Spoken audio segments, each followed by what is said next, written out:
Okay, alright. Nakakagulat na balita or ako lang siguro yung nagulat sa balita, no? Eto na nga ha, from Philippine Star na news. Eto si Jay Sonsa. Si Jay Sonsa ay nakakulong ngayon sa Payatas, Quezon City.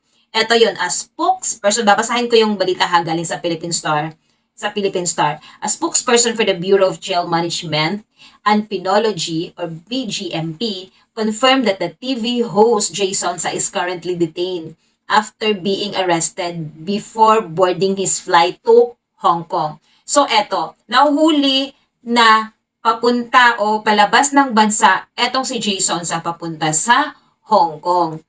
At eto ha, na-hold yung ano niya, yung travel niya doon. Or meron siyang hold departure kasi meron siyang kaso na meron siyang kaso na staffa at illegal recruitment. Yung illegal recruitment, no bail po yun. Pero yung ibang kaso naman, pwede naman siya maka-bail noon. Bailable naman yung ibang kaso. At eto ha, pwedeng ma-hold yung departure mo if your case is criminal case, penalty 6 years above. So, alam naman ni Mr. Sonsa na hindi naman niya dinideny na meron siyang pending na kaso. So, eto na nga yun. Meron siyang kung meron siyang mga medical reason, so pwede siyang maka-file ng motion for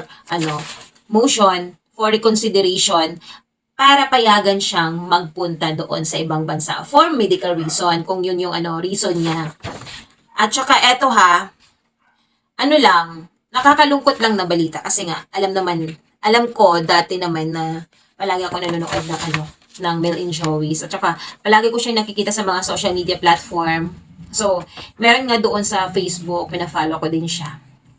Pina-follow ko yan. Kaya nagulat ako, no?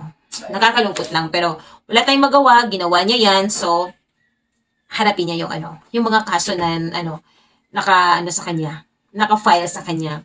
So, that's for now. Thank you!